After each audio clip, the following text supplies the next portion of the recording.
আসসালামু আলাইকুম রহমতুল্লাহ। আজ আমি আপনাদের শোনাবো হস্তমৈথুন করলে কি হয়, একজন যুবকের কবরের শাস্তি। এটি একটি সত্য ঘটনা। এক রাত, চারপাশে নীরবতা, আকাশে চাঁদ, ঘরের নিঃসঙ্গতা। আর তখনই সে হাত বাড়ালো নিজের নফসের দিকে। সে জানে এটা হারাম, সে জানে আল্লাহ তাকে দেখছেন, তবুও সে নিজেকে থামাতে পারল না। তার নাম রাহিম। বাংলাদেশের এক গ্রামের সহজ সরল যুবক। মাদ্রাসায় পড়েছে, নামাজও পড়ে, কিন্তু এক ভুল অভ্যেসে সে জড়িয়ে পড়ে, হস্তমৈথুন। প্রথম প্রথম সে এটা ছোট গুনাহ বলে মনে করত। সবাই তো করে, আমিও করি, কি আর আসে যায়। কিন্তু সেই ছোট পাপ একসময় এমন অভ্যাসে রূপ নিল, যেটা রাতে না করলে সে ঘুমাতে পারত না। সে জানত হস্তমৈথুন আল্লাহর বিধান বিরুদ্ধ। কোরআনে বলা হয়েছে, আর যারা তাদের যৌন অঙ্গকে সংযত রাখে কেবল স্ত্রী ও দাসীদের ব্যতীত, আর কেউ যদি এর বাহিরে কিছু চায় তবে তারা সীমা লঙ্ঘনকারী। সূরা মুমিনুন আয়াত 5-7। এই পাপের কারণে তার মনুষ্যত্ব কমতে থাকে, নামাজে মন বসে না, চোখে পবিত্রতা থাকে না। তাও সে মাঝে মাঝে তাওবা করত, কিন্তু আবারও ফিরে যেত সেই অন্ধকারে। একদিন হঠাৎ রাহিম মারা যায়। তার মৃত্যু হয়েছিল অস্বাভাবিকভাবে। লোকেরা বলে হার্ট অ্যাটাক, কিন্তু মৃত্যুর পর তার সাথে ঘটেছিল এমন এক ঘটনা যা আজও তার পরিবার ভুলতে পারে না। তার দাফনের পরদিন রাতে তার মা একটি স্বপ্ন দেখেন। মা দেখেন রাহিম অন্ধকার কবরের মাঝে চিৎকার করছে, তার হাত দুটো যেন গলে যাচ্ছে। সে কাঁদছে আর বলছে, আম্মু, আমাকে বাঁচাও, আমার হাত দুটো পুড়ে যাচ্ছে। আম্মু, আমাকে বাঁচাও, আমার হাত দুটো পুড়ে যাচ্ছে। মা ঘুম ভেঙে কান্নায় ভেঙে পড়েন। তিনি কাহিনী বলেন এক আলেমের কাছে। আলেম বললেন, আপনার ছেলে হয়তো এমন কোনো গুনাহ করেছে যা কবরেও তাকে শাস্তি দিতে পারছে না। হস্তমৈথুন এমন একটি গুনাহ যা একাকিত্বে মানুষ করে, অথচ আল্লাহ তো সব দেখেন। এই গুনাহ যদি অস্বীকার করা হয়, যদি তাওবা না করা হয়, তাহলে কবরেও শাস্তি পাওয়া যায় না। হ্যাঁ, প্রিয় ভাই ও বোনেরা, হস্তমৈথুন ইসলামে হারাম। এটা শুধু শরীর নয়, আত্মাকেও নষ্ট করে। অনেকেই বলে, ভাই, আমি কন্ট্রোল করতে পারি না, ছেড়ে দিতে চাই কিন্তু পারি না। আসলে আপনার মনে আল্লাহর ভয় ঢুকলে আপনার একাকিত্ব আপনি নিজেকে রক্ষা করতে পারবেন। কবরের শাস্তি শুধু আগুন নয়, কিছু গুনাহ শাস্তি কবরে শুরু হয়ে যায়। রাসূল সাল্লাল্লাহু আলাইহি সাল্লাম একবার বলেছিলেন, দুজন মানুষ কবরের মধ্যে শাস্তি পাচ্ছে, তারা বড় গুনাহ পড়েনি বলে মনে করত। একজন ছিল যারা গীবত করত, আরেকজন এমন ব্যক্তি যে প্রস্রাব থেকে নিজেকে পরিশুদ্ধ রাখত না। সহিহ বুখারী। তাহলে ভাবুন, যে ব্যক্তি বারবার নিজের শরীরকে অপবিত্র করছে, নিয়মিত হারামের দিকে চোখ রাখছে, তার কবর কেমন হবে? প্রিয় ভাই, এই গল্পটি শুধুমাত্র শাস্তির জন্য নয়, এই গল্পটি যেন আপনার আত্মা জাগ্রত করে। আপনি যদি সত্যি অনুতপ্ত হন, তাহলে আল্লাহ বলেছেন, হে আমার বান্দারা, যারা নিজেদের উপর জুলুম করেছো, তোমরা আল্লাহর রহমত থেকে নিরাশ হও না। নিশ্চয়ই আল্লাহ সমস্ত গুনাহ মাফ করে দেন। সূরা জুমার আয়াত 53। আজই তাওবা করুন। হস্তমৈথুন যদি আপনার জীবন থেকে থাকে, হস্তমৈথুন যদি আপনার জীবনে থেকে থাকে, তবে জানেন আপনি একা নন। কিন্তু আপনি যদি আল্লাহর জন্য নিজেকে নিয়ন্ত্রণ করতে পারেন, তাহলে আপনার জন্য আছে জান্নাতের দরজা। আর যদি নিজের নফসকে ছেড়ে দেন, তবে শেষ হতে পারে কবরেই। আপনার হাত গলে যেতে পারে আগুনে, যেভাবে রাহিমের গলেছিল। আপনি কি চান আপনার মা ঘুমিয়ে কাঁদুক? আপনি কি চান কবরেও আপনি শান্তি না পান? তাহলে আজ থেকে শুরু করুন, তাওবা করুন, নামাজে মন দিন, পর্নোগ্রাফি ও হারাম ভিডিও থেকে দূরে থাকুন। রাতের ঘুমের আগে চোখ বন্ধ করে আল্লাহর সামনে নিজেকে সঁপে দিন। আপনার কবর হোক আলোয় ভরা, আর হাত দুটি উঠুক কেবল আল্লাহর রহমতের জন্য। দর্শক, যদি গল্পটি আপনাদের ভালো লেগে থাকে তাহলে একটি কমেন্ট করুন আর সাবস্ক্রাইব করে আমাদের পাশে থাকুন। আসসালামু আলাইকুম রহমতুল্লাহ। আসসালামু আলাইকুম রহমতুল্লাহি ওবারাকাতু। আজকের ভিডিওটি একটি বাস্তব ও শিক্ষণীয় গল্প নিয়ে। একজন নামাজরত ব্যক্তির জীবনে কিভাবে আল্লাহর রহমত তার জন্য রক্ষা হয়ে দাঁড়িয়েছিল, সেই ঘটনা শুনলে আপনার চোখে পানি চলে আসবে। গল্পটি শুনে অবশ্যই ভিডিওটি লাইক ও শেয়ার করবেন ইনশাল্লাহ। সুন্দর এক বিকেল, বাংলাদেশের এক গ্রাম, নাম চরকান্দা। গায়ের এক প্রান্তে ছোট্ট একটা মসজিদ। সেই মসজিদের ইমাম সাহেব হাফেজ মাওলানা আব্দুল করিম একজন নির্লোভ খোদাভীরু মানুষ। প্রতিদিন যেমন করে তিনি আসর নামাজের পর কিছু সময় একা আল্লাহর সাথে নির্জনে কথা বলেন, আজও তাই করছিলেন। নামাজে দাঁড়িয়েছেন তিনি একান্ত মনে, তাকবীর বললেন, আল্লাহু আকবার। তার চেহারার প্রশান্তি, মন যেন অন্য জগতে চলে গেছে। এদিকে ঠিক মসজিদের পেছনের বনে ঘাসের মধ্যে নড়াচড়া শুরু হয়। একটি বিষধর সাপ কালো রঙের বড়সড় ধীরে ধীরে এগোচ্ছে মসজিদের ভেতরের দিকে। কেউ দেখছে না। মসজিদে তখন আর কেউ নেই, শুধু ইমাম সাহেব আর তার নামাজ। সাপটি ধীরে ধীরে কিবলার দিকে এগিয়ে আসে। সামনে সিজদায় মগ্ন মানুষটি দেখতে পায় সে। একটা সময় সাপটি সরাসরি তার পেছনে এসে দাঁড়ায়, কিন্তু মাওলানা সাহেব কিছুই টের পান না। তিনি তখন রুকুতে, তারপর সিজদায়। এমন মুহূর্তে যে কেউ ভয় পেত। আমরা অনেকেই নামাজ ছেড়ে দৌড়ে পালিয়ে যেতাম, কিন্তু ইমাম সাহেব জানেন না কি অপেক্ষা করছে তার জন্য। ঠিক তখনই ঘটে অদ্ভুত এক ঘটনা। সাপটি হঠাৎ থেমে যায়। তার ফনা তুলল, সে আর এগোয় না।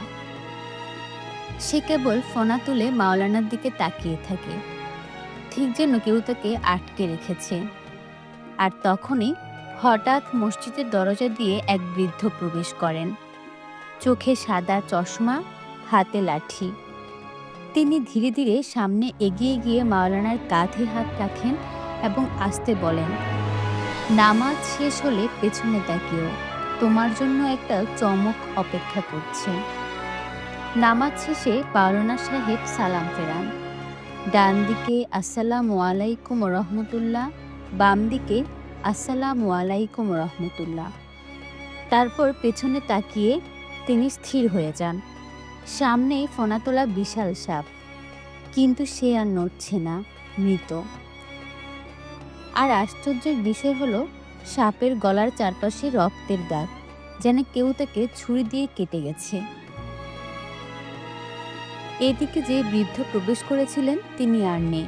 চারপাশে তাকালেন, কেউ নেই। এত বড় এক অলৌকিক ঘটনা। তখনই তার মনে পড়ে এক আয়াত, আল্লাহ তার বান্দাদের রক্ষা করেন যদি তারা তার উপর ভরসা করে, সূরা আল ইমরান। তিনি বললেন, আলহামদুলিল্লাহ, আল্লাহ আমাকে হেফাজত করেছেন। বন্ধুরা, এই ঘটনা আমাদের শেখায়, নামাজ শুধু দায়িত্ব নয়, এটা একটা আশ্রয়। যখন আমরা আল্লাহর দিকে ফিরে আসি, তখন আল্লাহ আমাদের রক্ষা করেন এমনভাবে যা আমরা কল্পনাও করতে পারি না। কমেন্টে লিখে ফেলুন, ইনশাল্লাহ আমিও 5 ওয়াক্ত নামাজে অটল থাকব। আল্লাহর রহমতের কাহিনী কখনো থেমে যায় না। আজ যে গল্প শুনলেন, এটা শুধু এক গল্প নয়, এটা হাজারো ঘটনার প্রতিচ্ছবি। আপনি যদি চান আল্লাহ আপনাকেও এভাবে রক্ষা করুন, তাহলে আজ থেকে নামাজ পড়ুন, জিকির করুন, আর অন্তর থেকে বলুন, ইয়া আল্লাহ, আমাকে হেদায়েত দাও। ভিডিওটি যদি ভালো লেগে থাকে তাহলে লাইক দিন, কমেন্টে আপনার অনুভূতি জানান, আর আমাদের চ্যানেলটি সাবস্ক্রাইব করে পাশে থাকুন। আর হ্যাঁ, আপনার বন্ধুদের সাথেও এই শিক্ষণীয় গল্পটি শেয়ার করতে ভুলবেন না। আসসালামু আলাইকুম রহমতুল্লাহ। আসসালামু আলাইকুম রহমতুল্লাহ।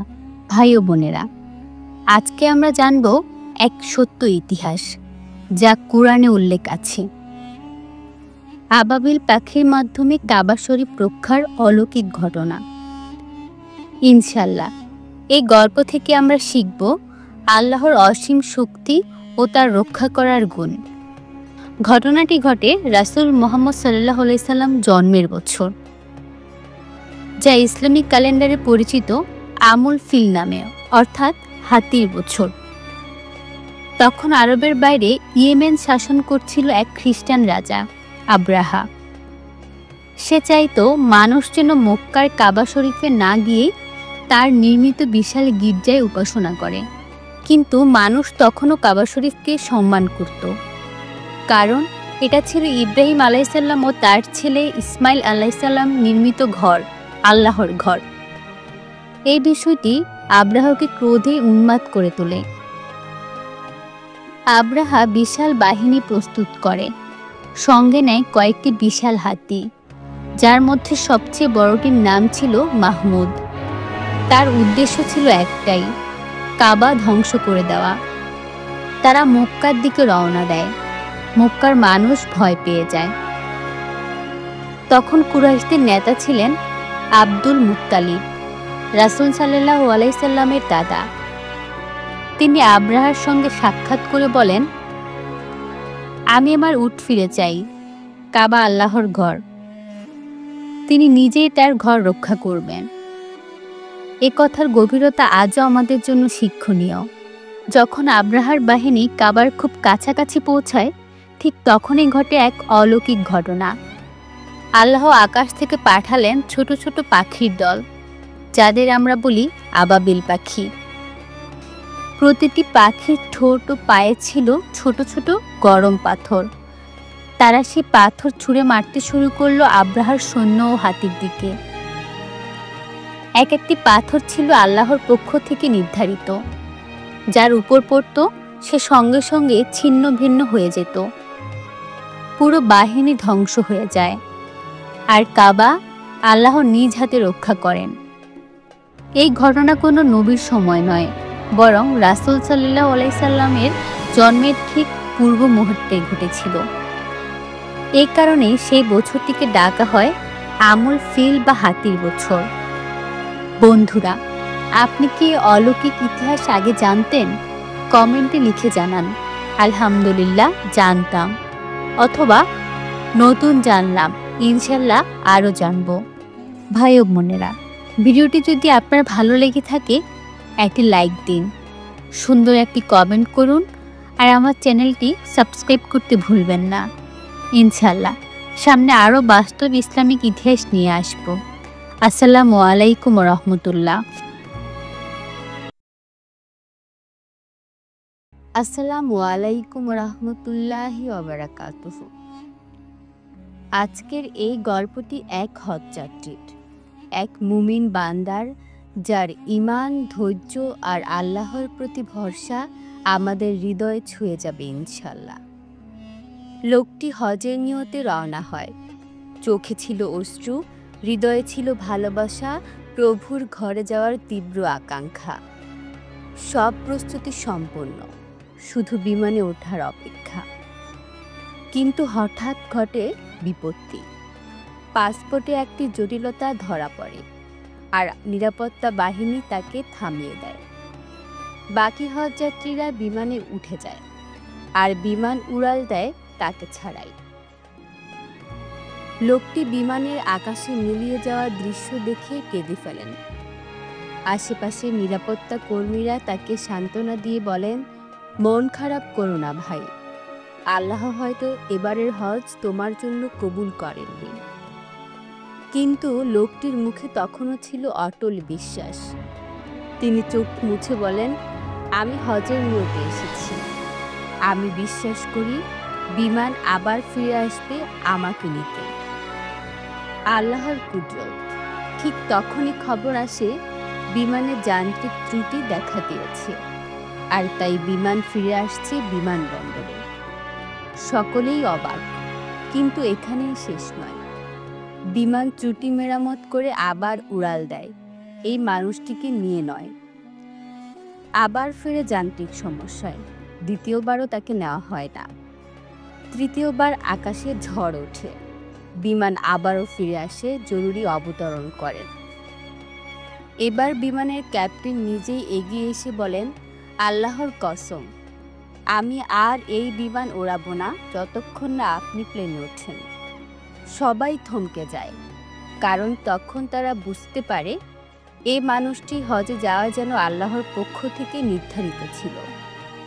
অবশেষে সমস্ত জটিলতা শেষ হয়। তিনি প্লেনে ওঠেন আর উড়াল দেন সৌদি আরবের উদ্দেশ্যে, তার প্রভুর ঘর কাবা ঘরের দিকে। আল্লাহু আকবার। যে হজ বন্ধের মুখে ছিল তা হয় আল্লাহর ইচ্ছায় সম্পূর্ণ আরও দৃঢ়ভাবে। এই গল্প আমাদের শেখায়, যদি নিয়ত সৎ হয়, বিশ্বাস অটুট হয় আর আল্লাহর উপর ভরসা রাখা যায়, তবে দুনিয়ার কোনো কিছুই তোমাকে থামাতে পারবে না। আল্লাহই হচ্ছে সবচেয়ে উত্তম রিজিকদাতা, উত্তম পরিকল্পনাকারী। ভিডিওটি যদি আপনার ভালো লাগে তাহলে লাইক দিন, শেয়ার করুন, আর ইসলামিক আরও গল্প পেতে আমাদের চ্যানেলটি সাবস্ক্রাইব করুন। আসসালামু আলাইকুম রহমতুল্লাহ। আসসালামু আলাইকুম রহমতুল্লাহ। প্রিয় ভাই ও বোনেরা, আশা করি আপনারা সবাই আল্লাহর রহমতে ভালো আছেন। আজ আমি আপনাদের শোনাবো একটি সত্য ঘটনা, যেটা প্রিয় নবী হজরত মুহাম্মদ সাল্লাল্লাহু আলাইহি সাল্লাম স্বয়ং আমাদের জানিয়েছেন। এই ঘটনা প্রমাণ করে আল্লাহর দয়া কত বিশাল এবং একটি ছোট আমলও কিভাবে জান্নাতের দরজা খুলে দিতে পারে। এই গল্পটি এক নারীকে নিয়ে, যিনি তার জীবনে অনেক গুনাহ করেছিলেন। তিনি ছিলেন একজন পতিতা, সমাজের চোখে নীচ, পাপী, ঘৃণিত। কিন্তু তার হৃদয়ে একটুখানি দয়া ছিল, যা তাকে জান্নাতের পথ দেখিয়ে দেয়। একদিন সেই মহিলা পথ দিয়ে যাচ্ছিলেন। রোদে পুড়ে মরুভূমি যেন আগুন হয়ে আছে। হঠাৎ তিনি একটি কুকুরকে দেখতে পেলেন, যেটি অতিরিক্ত পিপাসায় মাটি চাটছে, জিভ বের হয়ে হাঁপাচ্ছে। কুকুরটি এতটাই দুর্বল হয়ে গিয়েছিল যে দাঁড়িয়ে থাকার শক্তিও ছিল না। মহিলার মনে হলো, এই প্রাণী তো কত কষ্ট পাচ্ছে, আল্লাহর একটি মাখলুক, কিন্তু আশেপাশে পানি নেই, হাতে কিছু নেই, নিজের পায়ের জুতা ছাড়া। তিনি কুয়ায় নেমে গেলেন, নিজের জুতা দিয়ে পানি তুলে আনলেন, তারপর সেই জুতার মধ্যে কুকুরটিকে পানি খাওয়ালেন। এই একটি মাত্র কাজ, শুধুমাত্র একটি পশুর প্রতি দয়া দেখানো। আল্লাহ তাআলা এতটাই খুশি হলেন যে তার সব গুনাহ মাফ করে দিলেন এবং তাকে জান্নাত দান করলেন।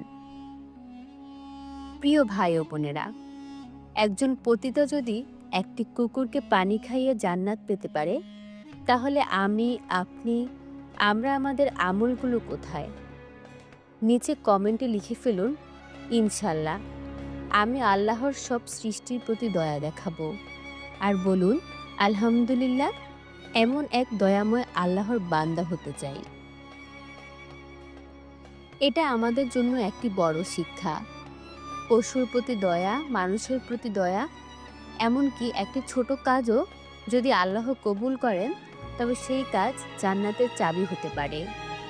আমরা কারো ঈমান, আমল বা অতীত দেখে তাকে বিচার করতে পারি না। আল্লাহ জানেন কার অন্তরে কি আছে। তাই প্রতিটি দিনকে ভালো কাজে ভরিয়ে দিন, সাধ্য অনুযায়ী সাহায্য করুন, দয়া দেখান, কারণ আপনি জানেন না কোনটি আপনার জন্য জান্নাতের দরজা খুলে দিবে।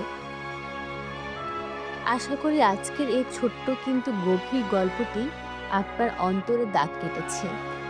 জীবনের প্রতিটি কাজে যেন দয়া, সহানুভূতি ও আল্লাহর ভয় থাকে, এই দোয়া করি আপনাদের। আসসালামু আলাইকুম রহমতুল্লাহ। আসসালামু আলাইকুম রহমতুল্লাহ। আজকে আমি আপনাদের শোনাবো একটি ছোট কিন্তু গভীর অর্থবোধক ইসলামিক গল্প, এক গরিব লোক ও একটি রুটি। অনেক বছর আগে এক গ্রামে বাস করতেন এক গরিব লোক। তিনি ছিলেন খুব সৎ ও আল্লাহভীরু। দিনে দিনমজুরি করে যা পেতেন তা দিয়েই সংসার চালাতেন। একদিন তিনি কোনো কাজ পাননি, সারাদিন না খেয়ে থাকলেন। ঘরে ফিরে দেখলেন স্ত্রী বলছে, আজ কিছু খাবার আনতে পারোনি? তিনি লজ্জায় মাথা নিচু করে থাকলেন। তখন তার স্ত্রী বললেন, আমি একটু আটা আর পানি দিয়ে একটা রুটি বানিয়েছি, তুমি খেয়ে নাও। তিনি বললেন, তুমি খাবা না? স্ত্রী বললেন, না, আমি রোজা রেখেছি। গরিব লোকটা খুব খুশি হয়ে সে একটি মাত্র রুটি নিয়ে বাহিরে বের হলেন, খাওয়ার জন্য নয়, বরং খুঁজতে লাগলেন এমন কাউকে যে তার থেকেও বেশি ক্ষুধার্ত। অনেক খোঁজার পর এক বৃদ্ধ ভিখারির কাছে গিয়ে রুটি দিয়ে বললেন, এই রুটিটা নিন, আমি আজ আল্লাহর সন্তুষ্টির জন্য এটাকে দান করলাম। সেই রাতে তিনি স্বপ্ন দেখলেন, তিনি কিয়ামতের ময়দানে দাঁড়িয়ে আছেন। তার আমলের পাল্লা খুব হালকা, প্রায় জাহান্নামে যাবেন। ঠিক তখনই একটি রুটি এসে তার আমলের পাল্লায় পড়ে। হঠাৎই তার ভালো কাজের পাল্লা ভারী হয়ে গেল আর তিনি জান্নাতে প্রবেশ করলেন। তিনি বিস্ময়ে জিজ্ঞেস করলেন, হে আল্লাহ তাআলা, এই একটি রুটি দিয়ে আমি জান্নাত পেলাম? আল্লাহ বলে, তুমি নিজে ক্ষুধার্ত ছিলে, তবুও আমার জন্য দান করেছিলে। আমি তো দয়াময়, কিভাবে তোমার সে ত্যাগ আমি বৃথা যেতে দিই? এই গল্প আমাদের শেখায়, আল্লাহর রাস্তায় কিছু ছোট দানও হতে পারে আমাদের জান্নাতের কারণ। তাই আসুন আমরা প্রতিদিন অন্তত একটি ভালো কাজ করি আল্লাহ তাআলার সন্তুষ্টির জন্য। ভিডিওটি যদি আপনার ভালো লাগে তাহলে লাইক দিন, শেয়ার করুন, আর ইসলামিক আরও গল্প পেতে আমাদের চ্যানেলটি সাবস্ক্রাইব করুন। আসসালামু আলাইকুম রহমতুল্লাহ। আসসালামু আলাইকুম রহমতুল্লাহ। প্রিয় ভাই ও বোনেরা, আশা করি আল্লাহর রহমতে সবাই ভালো আছেন। আজ আমি আপনাদের শোনাবো এক হৃদয় বিদারক কিন্তু অত্যন্ত শিক্ষণীয় একটি ঘটনা, যেখানে একজন ব্যক্তি হজ করতে গিয়ে কাবা শরীফ ও হজকে তুচ্ছ মনে করায় সাথে সাথেই সাপে রূপান্তরিত হয়। এই কাহিনী আমাদের সতর্ক করে, আল্লাহর ঘর, হজ বা ইসলাম নিয়ে অবজ্ঞা করলে তার ফলাফল কতটা ভয়ঙ্কর হতে পারে। ঘটনাটি বহু বছর আগের। বাংলাদেশের এক ধনী ব্যবসায়ী হজ করতে যান মক্কা শরীফে। সবকিছুই ভালো চলছিল, তাওয়াফ, সাই, আরাফাত সবকিছু ঠিকঠাক মতো করে তিনি ফিরে এলেন দেশে। বাড়ি ফিরে এলাকার লোকজন জিজ্ঞেস করল, ভাইজান কেমন লাগলো হজে? মক্কা শরীফ তো দেখলেন, অনুভূতি কেমন? লোকটি হাসতে হাসতে বলল, আর বলো না ভাই, কি এমন দেখলাম? শুধু পাথর আর বালির দেশ। এই জায়গায় হজ করতে গিয়ে লাভ কি? এমনিতেই খরচ, কষ্ট, ভিড় কিছুই ভালো লাগেনি। তার এই কথাগুলো উচ্চারণ করা মাত্রই হঠাৎ সে কাঁপতে শুরু করলো। তার চোখ বড় বড় হয়ে গেল, মুখ থেকে শ্বাস প্রশ্বাস বন্ধ হয়ে গেল। লোকজন চারপাশে ভিড় জমালো। কেউ কিছু বুঝে ওঠার আগেই তার শরীর বাঁকতে শুরু করলো, হাড়গুলো যেন মুচড়ে গেল। মাত্র কয়েক সেকেন্ডে সে একটি সাপের আকার ধারণ করলো। মানুষ ভয়ে চিৎকার করে ছুটে পালালো। কে যেন বলল, এটা নিশ্চয়ই কাবা শরীফকে অপমান করার গজব। আরও একজন বলল, এ হলো হজ নিয়ে ঠাট্টা করার পরিণাম। প্রিয় ভাই ও বোনেরা, হজ ইসলামের 5টি স্তম্ভের একটি। এই হজ আল্লাহর ঘরে যাওয়া, তাওবার স্থান, ক্ষমার দরজা। এটা কোনো দুনিয়ার সফর না, এটা আখিরাতের সফলতার চাবিকাঠি। আল্লাহ তাআলা বলেন, যে কেউ আল্লাহর নির্দেশসমূহের সম্মান করে নিশ্চয়ই তার হৃদয়ের তাকওয়াই প্রমাণ। সূরা হাজ আয়াত ৩২। আর কেউ যদি এই মহান স্থান ও ইবাদতকে তুচ্ছ মনে করে তবে সে নিজেই নিজের ধ্বংস ডেকে আনে। প্রিয় দর্শক, আপনি কি কখনো হজ করতে যেতে চেয়েছেন? তাহলে নিচে কমেন্ট করুন, ইনশাল্লাহ আমি একদিন হজে যাব। সে ব্যক্তি যখন সাপে রূপান্তরিত হলো তখন এলাকার এক আলেম বললেন, এই ঘটনা যেন আমাদের সকলের জন্য শিক্ষা হয়। হজ, কাবা, ইসলাম এগুলো নিয়ে কেউ ঠাট্টা করলে তার পরিণাম আল্লাহর পক্ষ থেকে হতে পারে খুবই ভয়ঙ্কর।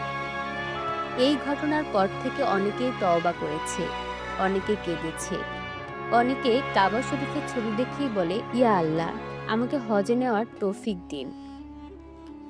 ভাই ও বোনেরা, আমরা যেন মুখে কখনো এমন কিছু না বলি যেটা আমাদের দুনিয়া ও আখিরাত ধ্বংস করে দিতে পারে। সব সময় মনে রাখুন, আল্লাহর ঘরকে সম্মান করা মানে নিজের ঈমানকে রক্ষা করা। ভিডিওটি যদি ভালো লাগে তাহলে লাইক দিতে ভুলবেন না। আপনার অনুভূতি ও শিক্ষা কমেন্টে জানান। আর এমন ইসলামিক শিক্ষণীয় কন্টেন্ট পেতে চ্যানেলটি সাবস্ক্রাইব করে ফেলুন। ইনশাল্লাহ আবার দেখা হবে নতুন গল্পে। ততদিন পর্যন্ত ভালো থাকুন, আল্লাহর হেফাজতে থাকুন। আসসালামু আলাইকুম রহমতুল্লাহ। আসসালামু আলাইকুম রহমতুল্লাহি ওয়া বারাকাতুহু। প্রিয় ভাই ও বোনেরা, আজ আমি আপনাদের জন্য নিয়ে এসেছি এমন একটি গল্প যা শুধুমাত্র একটি স্বপ্ন নয়, বরং একটি বাস্তব সতর্কতা, একটি অদেখা জগৎ, কবরের জীবন সম্পর্কে আমাদের চোখ খুলে দেওয়ার জন্য যথেষ্ট। গল্পটি একটি মেয়েকে নিয়ে, যার নাম মায়া। সে স্বপ্নে এমন কিছু দেখে যা আমাদের গা শিউরে ওঠাবে। চলুন শুনে নেই সেই স্বপ্নের গল্প। গভীর রাত, সবাই ঘুমিয়ে, শহর নীরব, বাতাস থমকে গেছে। আর এই নিঃশব্দ রাতেই মায়া ঘুমিয়ে পড়ল, ক্লান্ত, বিধ্বস্ত, কিন্তু মনটা অজানা অশান্তিতে ভরা। সে দেখতে পেল সে একটা অন্ধকার জায়গায় দাঁড়িয়ে আছে। চারদিকে ঘুটঘুটে অন্ধকার, বাতাসে এমন এক ভয়ের গন্ধ। ধীরে ধীরে চারপাশ পরিষ্কার হতে লাগলো, আর সে বুঝতে পারল সে একটি কবরের মধ্যে আছে।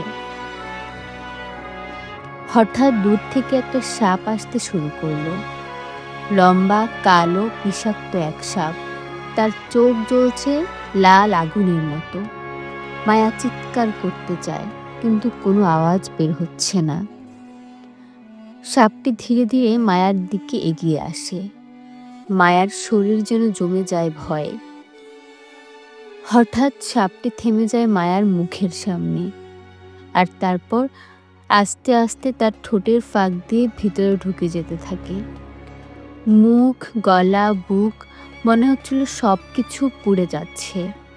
মায়া চিৎকার করছে, কেউ শুনছে না তার কথা। শরীরের ভিতর কষ্ট, মনে হচ্ছে দুনিয়ার সব বিষ সে এখন গিলছে। তখনই এক ভয়ঙ্কর কণ্ঠ ভেসে আসে, এই তো তোমার দুনিয়ার পাপের ফল। মায়া হঠাৎ ঘুম ভেঙে যায়। সে ঘেমে গেছে, চোখে ভীতিতে উন্মাদ। সে তখনই নামাজের জায়গায় চলে যায়। কান্নায় ভেঙে পড়ে সে সেজদায় বলে, হে আল্লাহ, আমাকে মাফ করে দাও, আমি আর গুনাহ করব না। আলহামদুলিল্লাহ, এই ভয়ঙ্কর স্বপ্ন তার জীবনের মোড় ঘুরিয়ে দিল। ভাই ও বোনেরা, এটা কি শুধুই একটা স্বপ্ন, নাকি আল্লাহর পক্ষ থেকে হিদায়াত? কবর হচ্ছে এমন এক জায়গা যে কেউ চাইলে পালাতে পারে না। আমাদের দুনিয়ার আমলই ঠিক করবে কবর হবে শান্তির জায়গা নাকি আযাবের গর্ত। ইনশাল্লাহ যদি আল্লাহকে ভয় করি, নামাজ আদায় করি, হারাম থেকে দূরে থাকি, তাহলে আল্লাহ আমাদের কবরকে জান্নাতের বাগানে পরিণত করবেন। প্রিয় দর্শক, যদি আপনি চান আল্লাহ আপনাকে কবরের আযাব থেকে রক্ষা করুন, তাহলে নিচে কমেন্টে লিখুন আলহামদুলিল্লাহ। এবং কেউ যদি এই ভিডিও দেখে নিজেকে বদলে নিতে পারেন, তাহলে আপনি সেই সওয়াবের অংশীদার হবেন ইনশাআল্লাহ। যদি গল্পটি আপনার হৃদয়ে দাগ কাটে, তাহলে অনুগ্রহ করে এই ভিডিওটি লাইক করুন, কমেন্ট করুন এবং আপনার বন্ধুদের সাথে শেয়ার করুন। এবং অবশ্যই আমাদের চ্যানেলটি সাবস্ক্রাইব করতে ভুলবেন না, যেন এমন আরও হৃদয় ছোঁয়া যাওয়া গল্প আপনাদের কাছে পৌঁছায়। আসসালামু আলাইকুম রাহমাতুল্লাহ। আসসালামু আলাইকুম প্রিয় ভাই ও বোনেরা, আশা করি আপনারা সবাই ভালো ও সুস্থ আছেন। আজ আমি আপনাদের শোনাবো একটি ভয়ঙ্কর কিন্তু শিক্ষণীয় বাস্তবধর্মী ইসলামিক গল্প। একটি মেয়ে কিভাবে কুকুর হয়ে গেল। এই গল্পটি শুনলে আপনার অন্তর কেঁপে উঠবে। অনেক বছর আগে এক ধনী ও সুন্দরী মেয়ে ছিল। তার নাম ছিল নাজলা।